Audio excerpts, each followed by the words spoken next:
Tofa wata sabuwa yanzu 'yan ta'adda sun kashe wani janar ɗin soja a jihar Borno tare da shi da yaransa da dama,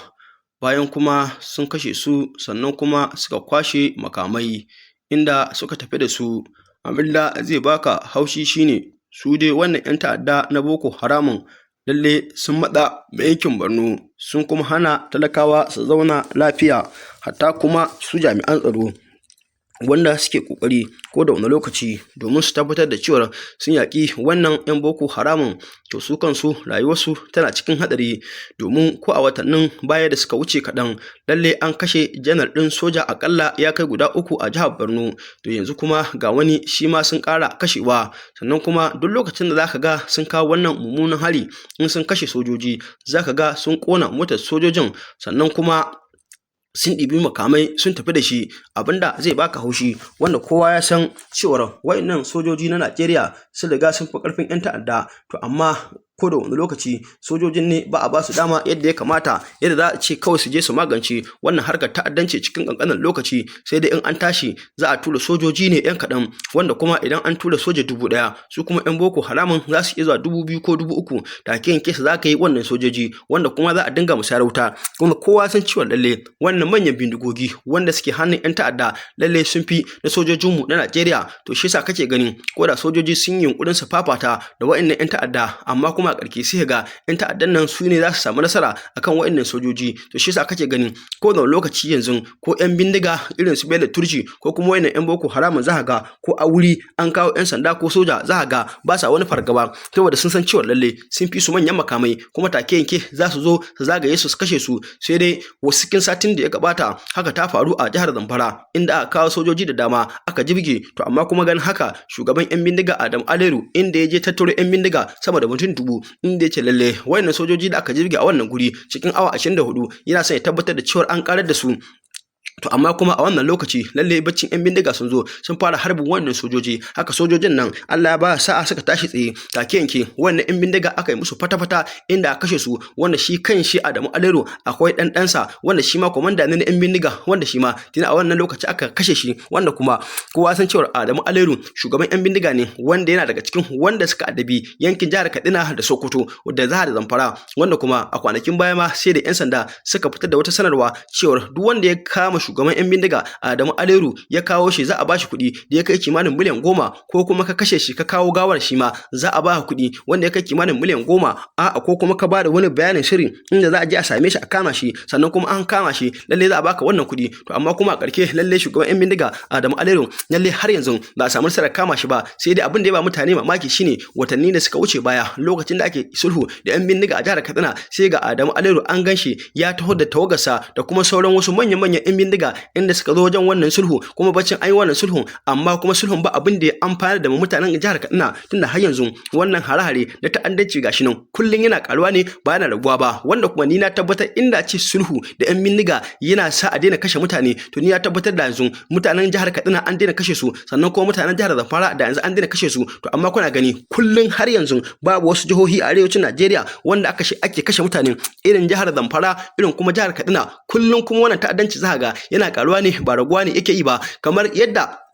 gwamnan jihar Kaduna ya ce lalle a kwanakin baya duk wanda aka same shi ta'addanci to lalle za a mishi hukunci daidai da abin da ya dace da shi, sannan ya ce kuma hatta informa masu taimaka ma 'yan bindigan nan dukkanin su duk wanda aka kama lalle ba za a taba kyale shi ba, sai an hukunta shi daidai da laifin da ake zargin ya aikata. To lalle haka sauran gwamnonin kasar tamu Najeriya ya kamata su haɗa kai, lalle duk inda aka ce an samu wadan ta'adda ko kuma mai sa hannu a cikin harkar ta'addanci ko wanne ne shi lalle a hukunta shi. Sai dai mafi yawanci abin da ke ba mutane haushi a kasar tamu Najeriya zaka gwamnoni sun fito sun faɗa abu kamar abin nan zai dore, to amma kuma lokaci sai ga wannan an ba mai dora ne ba, domin a kasar nan tamu Najeriya ne zaka ga an kama dan bindiga, to amma kuma zaka ga saboda su yan bindigan suna da kungiya, wani lokaci sai ga lauya ya je har gurin yan sanda, wani lokaci ya karbe da mutum, wani lokaci ma idan yan sanda ba su ba da beli ba za a bari sai an kai shi kotu inda za a je a dauki miliyoyin kuɗi a ba alƙalai.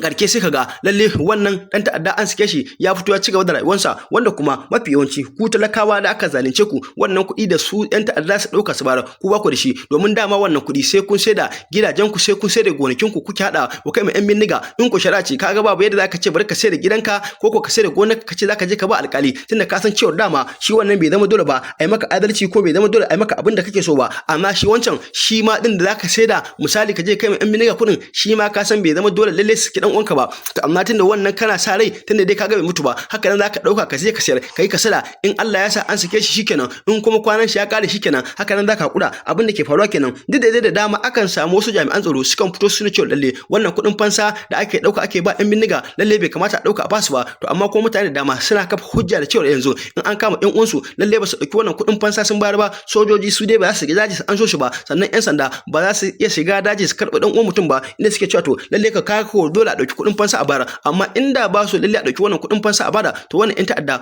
su ne za su tashi tsaye kafa da kafa kuma su tabbatar da cewa an yaƙe su kuma an kawo ƙarken su, to amma kuma lalle tunda ba a yaƙar su yadda ta kamata, to kaga dole talakawa su dauki kuɗin fansa su ba wannan yan bindiga. Ni na tabbatar da shekara yanzu da za ka tsawata bincike ka ji irin biliyoyin kuɗin da su talakawa suke bayarwa akan su je su karɓo yan uwansu a hannun yan bindiga, to lalle idan kai wannan lissafin hankalinka sai ya tashi matuƙa, kuma ba ƙananan kuɗi ne ake bayarwa ba, Allah ne kaɗai san iyakar kuɗin da ake bayarwa, inda kuwa san cewa a arewacin Najeriya irin talaucin da ake fama da shi, wani ma za ka ga abincin da zai ci a rana bai da shi kullum sai ya fita nemo, amma kuma wai a haka saboda tsabar rashin adalcin yan bindigan nan wai su kama mutum wasu ce ba da miliyan 10 ko miliyan 20, wanda wani tun da yake a rayuwarsa ma bai taɓa rage 500 nashi na kanshi ba, amma kuma yan bindigan nan in suka kama shi su ba ruwan su da baka taɓa rage kuɗin nan ba ruwan su da baka da shi, in dai an kama ka to kawai ka riga ka shiga ciki, sai dai fa Allah ya fitar da kai, amma wannan kuɗi ko kana so ko baka so lalle sai ka yi kashin sa dole. Dan Allah dan Annabi, idan yau ne farkon zuwa ka wannan tasha ta mu, ka danna mana alamar subscribe, ka danna mana alamar ƙararrawa, ka share din bidiyon nan kai lakin, muna godiya sosai ga cikakkun bidiyoyin dan ku kalla. Al'umman Najeriya ya zama wajibi mu sa sojojinmu a cikin addu'o'inmu, domin sojojin Najeriya na tsananin buƙatar addu'o'inmu. Inna lillahi wa inna ilaihi raji'una. Jiya ranar 8 ga watan 4 2026 'yan Boko Haram sun farmaki sojojinmu a garin Binshak a jihar Borno, kuma sun kashe mana sojoji har guda 4, ciki har da shugaban da yake jagorantar tawagar sojojin, wani Brigadier General mai suna O.O. Brama. Bayan shi sun kashe wani Captain, sun kashe Staff Sergeant, sun kashe Private, sojoji 4 suka kashe. Kuma abin takeici da ban haushi shine bayan wannan mummunan kisa da suka yi wa'annan 'yan Boko Haram, sai da suka kona tankokin yaƙi guda 4, tankokin yaƙi guda 4. Wannan hari sun kawo shi ne misalin karfe 12 dare na jiya kenan. Ba iya tankokin da rayukan sojoji kawai suka ɗauka ba, sun ibi alburushi ammunition katan sai da suka ɗauki katan 16 irin na bindigan nan QJ6. Idan har 'yan Boko Haram suna iya kwatar waɗannan makamai a hannun sojojinmu, to don girman Allah mu al'ummar gari ina za mu je mu rayu. Saboda haka ya zama wajibi a duk wani ɗan Najeriya, musamman mu 'yan yankin arewa da waɗannan fitintunu suke faruwa a yankinmu, mu fito ƙwanmu da ƙwarƙwatanmu a cikin sallolinmu, a cikin addu'o'inmu, a cikin dukkan wani nau'i na bauta da kake wa Allah, ka sa sojojinmu a cikin addu'o'i. Kuma sojojin ƙananan irin waɗanda ake turawa, ake munafuntarsu, ake ɗaukar rayuwarsu, ba irin waɗancan jibga-jibgan da suke a cikin AC a ofis suna zaune sanyi yana buga su ba. Saboda haka jama'a, wannan wajibi ne, farilla ne a kanka ka yi wa sojan Najeriya addu'a, domin aka ci gaba da tafiya a haka al'umma ba mu san ina za mu je mu rayu ba. In kana jin wai abin yana faruwa a wani gari da ba naku ba, to wata ran a garin ku zai faru. Haka zalika in ka ji ya faru a garin ku, wata ran a unguwar ku zai faru. Sabanin unguwar ku, wata ran a gidanka ko a gidanku zaka ji ya faru, wallahi al'azim.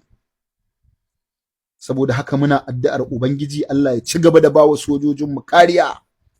Allah ka ƙara musu ƙwarin gwiwa, Allah ka tsare su da sharrin dukkan wani mai sharri. Ubangiji Allah ka yi musu katangar ƙarfe wannan munafuntarsu da ake yi. Al'umma kwana-kwanan nan wani soja ya fito ya ce albashinsu bai wuce 109 ba, 110, 111 ba. Kuma a wannan kuɗin su suke siyan uniform da kansu a cikin wannan albashi da ake ba su. Ba kunya ba tsoron Allah. Hukumar sojoji ta fito ta ƙaryata, wanda al'umma tuntuni sun daɗe da sanin wannan al'amarin. Idan kuna tunani ba mu sani ba ne, wallahi mun daɗe da sani, wannan abun kunya ne a gurinku. Saboda haka muna kira da babban murya na a tausaya wa ƙananun sojoji, a duba albashinsu, a duba musu allowances ɗinsu da ake tura musu. Wallahi so da yawan lokuta wannan allowances ɗin da ake tura baya isa hannunsu. Za a tura soja ya bar matarsa, ya bar gidansa, ya bar ƙannansa, yayyansa, iyayensa, ya tafi dokar daji domin ya kare rayuwar ɗan Najeriya. Amma wannan allowance da ake bashi da yawa yau baya zuwa hannunsu. 'Yan Najeriya mun san wannan. Saboda haka mai girma shugaban ƙasa, mai girma ofis ɗin NSA, mai girma ministan tsaro, manyan sojoji, a tausaya wa ƙananu. Wannan shine kiran mu, dan Allah a taya mu yaɗa wannan bidiyo.